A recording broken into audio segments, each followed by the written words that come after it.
भारत के सर्वोच्च न्यायालय ने एक महत्वपूर्ण फैसले में राजस्थान उच्च न्यायालय के एकल न्यायाधीश द्वारा जिला न्यायाधीश संवर्ग के एक न्यायिक अधिकारी के विरुद्ध की गई प्रतिकूल टिप्पणियों और आलोचनाओं को हटा दिया है। तारांकन न्यायमूर्ति विक्रम नाथ, न्यायमूर्ति संजय करोल और न्यायमूर्ति संदीप मेहता की 3 सदस्यीय पीठ ने कहा कि ये आलोचनाएं अनावश्यक थीं और इस बात पर जोर दिया कि न्यायिक अधिकारियों की बिना सुनवाई के निंदा नहीं की जानी चाहिए और उच्च न्यायालयों को संयम बरतना चाहिए। न्यायालय ने सभी उच्च न्यायालयों को जमानत आवेदनों में आपराधिक पृष्ठभूमि का खुलासा अनिवार्य करने वाले नियम बनाने पर विचार करने का भी निर्देश दिया। राजस्थान के एक न्यायिक अधिकारी कौशल सिंह ने राजस्थान उच्च न्यायालय के 3 मई 2024 के एक आदेश को चुनौती देते हुए यह अपील दायर की थी, जिसमें एक अभियुक्त को जमानत देते समय उनके आचरण पर आलोचनात्मक टिप्पणियां की गई थीं। तारांकन मामले की पृष्ठभूमि। यह मामला अजमेर के गेगला पुलिस स्टेशन में भारतीय दंड संहिता 1860 की धारा 307 के तहत हत्या के प्रयास सहित अन्य अपराधों के लिए दर्ज की गई प्रथम सूचना रिपोर्ट एफआईआर संख्या 224/2022 से उत्पन्न हुआ था। इस मामले में कई अभियुक्त शामिल थे, जिनमें सेतु उर्फ अंग्रेज और सेतु उर्फ हड्डी नाम के 2 व्यक्ति शामिल थे। उच्च न्यायालय ने 16 दिसंबर 2022 को सेतु उर्फ हड्डी को जमानत दे दी, ये देखते हुए कि जानलेवा चोट पहुंचाने का आरोप सह आरोपी सेतु उर्फ अंग्रेज पर था। इसके बाद 19 दिसंबर 2022 को सेतु उर्फ अंग्रेज सहित 3 जमानत आवेदन अपीलकर्ता न्यायिक अधिकारी श्री कौशल सिंह, जो सत्र न्यायालय के लिंक अधिकारी के रूप में कार्यरत थे, के समक्ष प्रस्तुत किए गए। ये तर्क दिया गया कि आवेदकों का मामला सेतु उर्फ हड्डी के मामले जैसा ही था, जिसे पहले ही जमानत मिल चुकी थी। निर्णय में कहा गया है कि अपीलकर्ता न्यायिक अधिकारी इस गलत फहमी में थे कि जानलेवा चोटें उक्त सेतु उर्फ हड्डी के कारण थीं, ने समता के सिद्धांत को लागू किया गया और सेतु उर्फ अंग्रेज और अन्य सह आरोपियों को जमानत दे दी गई।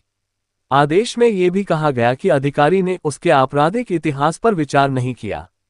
इसके बाद शिकायतकर्ता ने जमानत रद्द करने के लिए एक आवेदन दायर किया, जिसे विद्वान सत्र न्यायाधीश ने 6 जुलाई 2023 को स्वीकार कर लिया, जिन्होंने कहा कि अदालत को गुमराह किया गया था। खेत सिंह एवं अन्य बनाम राजस्थान राज्य मामले में दिए गए उदाहरण को नजरअंदाज कर दिया और जुगल बनाम राजस्थान राज्य मामले में दिए गए आदेश की अनदेखी की, जिसके तहत पीठासीन अधिकारी को जमानत आवेदक के आपराधिक रिकॉर्ड को सारणीबद्ध रूप में शामिल करना आवश्यक था। उच्च न्यायालय ने निष्कर्ष निकाला कि अधिकारी का कृत्य अनुशासनहीनता, लापरवाही और साथ ही उच्च न्यायालय द्वारा पारित आदेशों, निर्णयों की अनदेखी और अवज्ञा के समान है, और निर्देश दिया कि उसके आदेश की एक प्रति राजस्थान उच्च न्यायालय के मुख्य न्यायाधीश के समक्ष प्रस्तुत की जाए। सर्वोच्च न्यायालय का विश्लेषण और निर्णय। न्यायिक अधिकारी की अपील पर सुनवाई करते हुए सर्वोच्च न्यायालय ने इन टिप्पणियों को खारिज कर दिया। न्यायमूर्ति मेहता द्वारा लिखित अपने फैसले में पीठ ने अपने विश्लेषण की शुरुआत इस कथन से की, ये कहना पर्याप्त है कि इस न्यायालय द्वारा दिए गए निर्णयों की श्रृंखला से यह कानून पूरी तरह स्थापित हो गया है कि उच्च न्यायालयों को न्यायिक मामलों का निर्णय करते समय न्यायिक अधिकारियों पर सामान्यतः टिप्पणी करने से बचना चाहिए। तारांकन। इसके बाद न्यायालय ने के एक न्यायिक अधिकारी 2001-3 SCC 54 और सोनू अग्निहोत्री बनाम चंद्रशेखर एवं अन्य 2024 SCC ऑनलाइन SC 3382 में दिए गए अपने पिछले निर्णयों का भरपूर सहारा लिया। के एक न्यायिक अधिकारी के मामले को उद्धृत करते हुए न्यायालय ने टिप्पणी की, न्यायिक अधिकारी को बिना सुनवाई के दोषी ठहराया जाना प्राकृतिक न्याय के सिद्धांतों का उल्लंघन है। अधीनस्थ न्यायपालिका के किसी सदस्य को, जो स्वयं न्याय कर रहा है, इस न्यूनतम प्राकृतिक न्याय से वंचित नहीं किया जाना चाहिए ताकि उसे बिना सुनवाई दोषी ठहराए जाने से बचाया जा सके। तारांकन। ऐसी आलोचना या अवलोकन से होने वाले नुकसान की भरपाई संभव नहीं है। निर्णय में न्यायपालिका पर ऐसी सार्वजनिक आलोचना के मनोबल तोड़ने वाले प्रभाव पर भी प्रकाश डाला गया। न्यायालय ने एक सुरक्षित वैकल्पिक उपाय सुझाया। न्यायिक अधिकारी का आचरण, जो उसके योग्य है, उच्च न्यायालय के किसी न्यायाधीश के संज्ञान में आने पर, जो न्यायिक पक्ष में किसी मामले की सुनवाई कर रहा है, उस पर विचार किया जा सकता है। किसी न्यायिक विप्र सेना के 5वें स्थापना दिवस के उपलक्ष्य में आयोजित विभिन्न कार्यक्रमों की श्रृंखला में आज जीव सेवा प्रकल्प लिया गया। जिला अध्यक्ष मनोज व्यास ने बताया कि प्रकल्प के तहत स्थानीय अजमेर रोड बाईपास स्थित वंदे मातरम गौशाला में गौ माता एवं अन्य पशु पक्षी, खरगोश, बंदर, कबूतर, कछुआ, बिल्ली, कुत्ते आदि की सेवा के लिए दवाएं, हरे चारे और गुड़ की सेवा की गई। इस अवसर पर विप्र सेना के जिला संरक्षक ज्वाला उपाध्याय ने बताया कि विप्र सेना मानव समाज और जीव सेवा के लिए सदैव तत्पर रहती है और नहीं बोलने वाले प्राणियों की सेवा से बड़ा कोई पुण्य नहीं है। विप्र सेना समय समय पर समाज के सहयोग के लिए तत्पर खड़ी रहती है और सदैव इसी प्रकार से सेवाएं देती रहेगी। श्री उपाध्याय विप्र सेना के 5वें वर्षगांठ पर वंदे मातरम गौशाला में सेवा प्रकल्प के अवसर पर बोल रहे थे। उन्होंने कहा कि इस गौशाला में बीमार पशु पक्षियों की निस्वार्थ सेवा की जाती है, जो अत्यंत प्रशंसनीय है। यहाँ के कार्यकर्ताओं के बीमार जीवों के प्रति समर्पण भाव से की जाने वाली सेवा से सभी विपरीत सैनिक अभिभूत हो गए। युवा प्रकोष्ठ जिला अध्यक्ष संजय पाराशर ने बताया कि इस अवसर पर चंद्र प्रकाश अग्निहोत्री, शंभू दयाल व्यास, हरि गोपाल शर्मा, नरेंद्र शर्मा, पूर्व पार्षद दिनेश शर्मा, भगवती प्रसाद शर्मा, अभिषेक शर्मा, रेणु गौतम और हेमलता शर्मा ने उपस्थित होकर सेवाएं दी। आज विप्र सेना के स्थापना दिवस में हम सब लोगों ने, विप्र सेना की पूरी टीम यहाँ जमा है और हम लोगों ने जीव दया, मातृशक्ति, गौ माता, खरगोश भी है यहाँ, डॉग्स भी है, बंदर भी हैं, मंकी, लोटॉप, यहाँ पे सभी बीमार जानवर आते हैं, जिनकी सेवा करना एक बहुत ही अजूब कार्य है। सभी गायें बीमार हैं, ऑलमोस्ट सभी बीमार गायों की हम सेवा करने के लिए यहाँ आते रहते हैं। हमने आज इनको दवाइयाँ, गुड़, चारा सभी का वितरण किया है और हमारी पूरी टीम में एक जोश है। हम इसी प्रकार समाज के लिए और जीव कल्याण के लिए कहीं भी कोई किसी की मदद करनी होगी, जीवों की, गायों की, हम हमेशा तत्पर रहेंगे। अपर जिला अवसत्र न्यायाधीश महोदय श्री प्रवीण कुमार वर्मा ने आज प्रिया जाट पुत्री महावीर जाट निवासी मेवदाखुर्द को हत्या के आरोप में जमानत पर रिहा किए जाने के आदेश पारित किए हैं।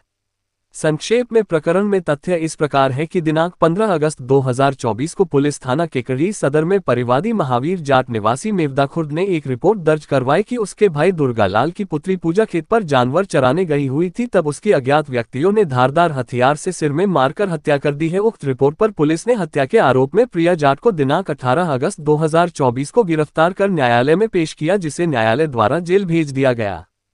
प्रिया जाट 1 वर्ष से न्यायिक अभिरक्षा में चली आ रही है। आरोपी प्रिया जाट की ओर से एडवोकेट मुकेश गढ़वाल व अशोक गढ़वाल ने जमानत आवेदन प्रस्तुत कर आरोपिया के अधिवक्ता मुकेश गढ़वाल ने तर्क दिया कि आरोपिया को झूठा फंसाया गया है। पूरा मामला परिस्थितिजन्य साक्ष्यों पर आधारित है। आरोपिया से कोई बरामदगी नहीं हुई है। घटना के कोई अलामत घटनास्थल पर मौजूद नहीं है। घटना के कोई चश्मदीद गवाह नहीं थे। आरोपिया के विरुद्ध पूर्व में कोई प्रकरण दर्ज नहीं है और न ही विचाराधीन है। आरोपिया पाए कर रही है तथा महिला है।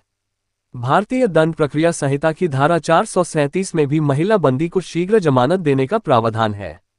ऐसे ही प्रकरण का न्यायिक दृष्टांत भी पेश किया गया, जिसका न्यायालय ने ध्यानपूर्वक अवलोकन कर तथा अधिवक्ता मुकेश गढ़वाल के तर्कों से सहमत होते हुए माननीय न्यायालय द्वारा आरोपिया प्रिया जाट को 1 लाख रुपए का मुचलका व 50-50 हजार रुपए के 2 जमानत मुचलके पेश करने पर रिहा करने के आदेश दिए। बहुचर्चित पूजा हत्याकांड में माननीय अपर जिला एवं सेशन न्यायाधीश संख्या 2 श्री प्रवीण कुमार जी वर्मा के द्वारा अभियुक्ता प्रिया जाट को जमानत दी गई है। संक्षेप में प्रकरण के तथ्य इस प्रकार से है कि मेवदाखुर्द गांव में दिनांक 15 अगस्त 2024 को पूजा जाट की किसी अज्ञात व्यक्तियों ने धारदार हथियार से हत्या कर दी थी, जिस प्रकरण में पुलिस थाना केकड़ी सदर द्वारा प्रिया जाट को संदेह के घेरे में लेकर के शक के आधार पर गिरफ्तार कर मान्य न्यायालय में पेश किया, जिसे मान्य न्यायालय के द्वारा न्यायिक अभिरक्षा में भेज दिया गया। अभियुक्ता करीबन 1 वर्ष से न्यायिक अभिरक्षा में चली आ रही है। अभियुक्ता की ओर से मैंने जमानत का आवेदन मान्य न्यायालय में प्रस्तुत किया और जमानत के आवेदन के साथ ही बहस के समय मैंने न्यायिक निर्णय प्रस्तुत किए एवं प्रकरण में जो कमियां थी कि जैसे कि घटनास्थल से कोई बरामदगी नहीं हुई है, घटनास्थल पे कोई घटना के अलामत नहीं पाए गए हैं, अभियुक्ता से किसी प्रकार की कोई बरामदगी नहीं हुई है, अभियुक्ता के खिलाफ पूर्व में कोई प्रकरण दर्ज नहीं है और अभियुक्ता वर्तमान में पढ़ाई कर रही है इत्यादि तर्कों से सहमत होते हुए माननीय न्यायालय द्वारा अभियुक्ता प्रिया जाट की ओर से जमानत स्वीकार की और 1 लाख रुपए का मुचलका और 50-50 हज़ार रुपये के जमानती प्रस्तुत करने पर रिहा करने के आदेश प्रदान किए हैं। देवगांव गेट स्थित गौशाला सत्संग भवन में स्वर्गीय मदन सिंह भाटी व बरजी देवी की पुण्य स्मृति में आयोजित 9 दिवसीय शिव महापुराण कथा का छठा दिन शनिवार को अत्यंत भक्तिमय रहा। श्रीधाम वृंदावन से पधारे सुप्रसिद्ध कथावाचक भगवताचार्य पंडित योगेंद्र कृष्ण महाराज ने श्री गणेश जन्म व श्री गणेश विवाह के अद्भुत प्रसंगों का भावपूर्ण वर्णन कर श्रोताओं को मंत्रमुग्ध कर दिया। उन्होंने कहा कि श्री गणेश का जन्म माता पार्वती के उपटन से हुआ था। जब भगवान शिव कैलाश पर नहीं थे तब माता पार्वती को स्नान करना था। उन्होंने अपनी सुरक्षा के लिए एक ऐसे पुत्र की कामना की जो केवल उनकी आज्ञा का पालन करे।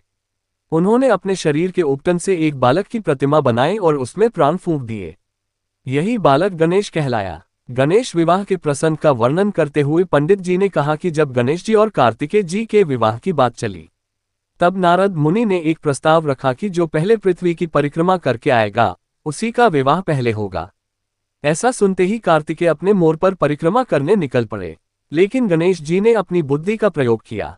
उन्होंने अपने माता पिता भगवान शिव और माता पार्वती की साथ परिक्रमा की, ये तर्क देते हुए कि माता पिता में ही समस्त सृष्टि समाहित है। उनकी बुद्धिमत्ता से प्रसन्न होकर उनका विवाह रिद्धि और सीधी से कराया गया, जिनसे शुभ और लाभ का जन्म हुआ। कथा के दौरान आयोजक महावीर सिंह भाटी, सूरज कंवर भाटी सहित अन्य परिवारजनों व जिला बार एसोसिएशन के अध्यक्ष doctor Manoj Ahuja, advocate Lokesh Sharma, advocate Bhupendra Singh Rathore, advocate Ram अवतार मीणा, एडवोकेट मुकेश गुर्जर व श्रद्धालुओं ने व्यासपीठ की आरती की। को 12 ज्योतिर्लिंग कथा विश्राम व व्यास पूजन का कार्यक्रम होगा।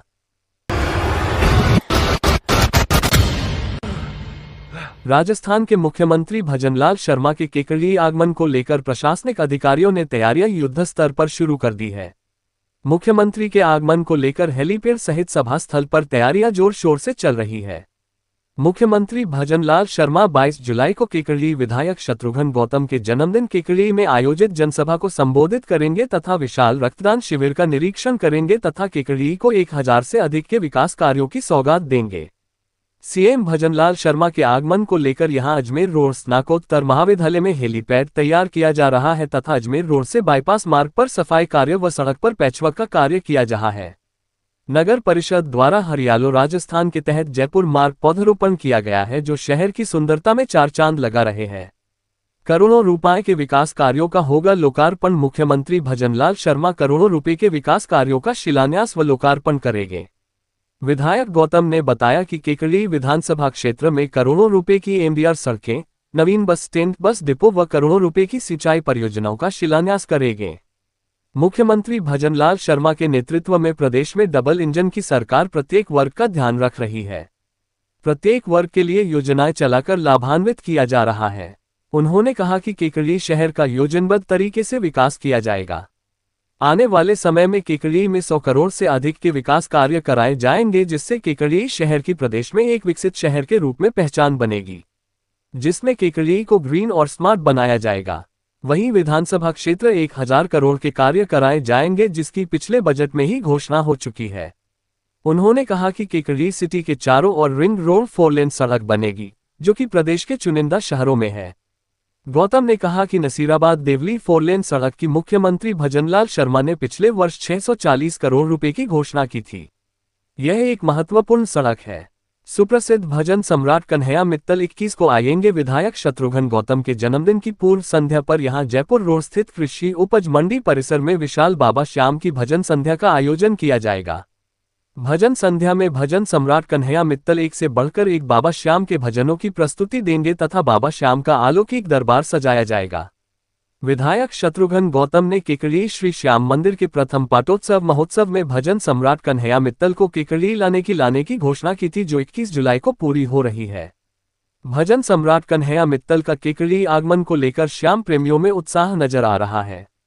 विधायक शत्रुघ्न गौतम व भजन गायक कन्हैया मित्तल को स्वागत के लिए पोस्टर व रंग बिरंगी रोशनी से सजाया जा रहा है।